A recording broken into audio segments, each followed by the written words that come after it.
Hi students, welcome back to English journey.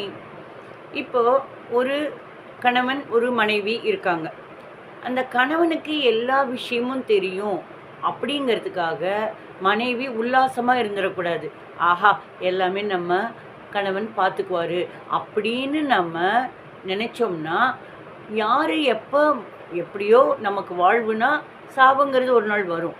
அப்படி இருக்கிறப்ப எதுவுமே தெரியாமல் இப்போ கணவன் எல்லாம் தெரிந்தவனாக இருக்கான்னு வச்சுக்கோங்க. எல்லா வேலைகளும் லைஃப் ஸ்கில்னு சொல்லுவாங்க.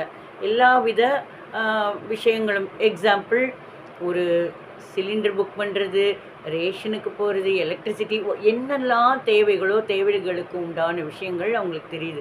இவங்களுக்கு தான் தெரியுதுன்னு நம்ம ஜாலியாக இருக்கக்கூடாது. அதை நம்மளும் தெரிஞ்சு வச்சுக்கணும். அப்படி தெரிஞ்சு வச்சுக்கிட்டா தான் தொடக்கத்திலேயே இன்ட்ரெஸ்ட் காமிச்சு தெரிஞ்சு வச்சுக்கணும். இப்போ முதல் தொடக்கத்தில் நம்ம இன்ட்ரெஸ்ட் காமிக்காமல் அவங்க சொல்லித்தரேன்னு சொல்கிறப்ப நம்ம கண்டுக்காமல் பிறகு நம்ம கற்றுக்குறோன்னா கண்டிப்பாக அவங்களுக்கு நம்ம மேலே நம்பிக்கை வராது. அதனால் முதல்ல இருந்தே கொஞ்சம் கொஞ்சமாக சரி நம்ம கற்றுக்கணும். சரி முதல்ல முடியலன்னாலும் பரவாயில்ல, இப்போ இருந்தாலும் கொஞ்சம் கற்றுக்கணும் அப்படிங்கிற மாதிரி கற்றுக்கிறப்ப இன்ட்ரெஸ்ட் காமிக்கிறப்ப அவங்களும் நமக்கு சொல்லுவாங்க.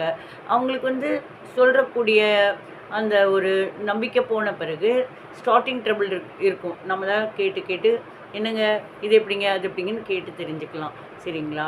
அப்போ தான் யார் எப்போ போனாலுமே யாருக்கும் கவலையாக இருக்கக்கூடாது. இப்போ கணவன் முதல் போயிட்டாங்க அப்படின்னா மனைவி வீட்டை சமாளிக்க தெரியணும். அதே மாதிரி மனைவி போயாச்சுன்னா கணவன் சமாளிச்சிருவான். ஏன்னா முதல்ல அவங்களுக்கு தெரியும் அந்த மாதிரி. ஸோ சில வீட்டில் மனைவிக்கு தெரியும், கணவனுக்கு தெரியாது. சரி அவள் ஒய்ஃப் தான் பார்த்துக்கிறாளே அப்படின்னு சொல்லி விட்டுறக்கூடாது. ஏன்னா அவங்களுக்கு ஒரு சடவு வந்துச்சுன்னா அப்படின்னு ஆகிடும் இல்லையா? கூடாது. அதனால் நம்ம எந்த அளவுக்கு முடியுமோ ஷேர் பண்ணி கேட்டு நல்ல விஷயத்தை தெரிஞ்சுக்கிட்டோம்னா நம்மளாலையும் பிழைக்க முடியும். இது எல்லோரும் பண்ணுவீங்க, பட் ஒரு சில பேர் பண்ணலைன்னா இது யூஸ் பண்ணிக்குவீங்க.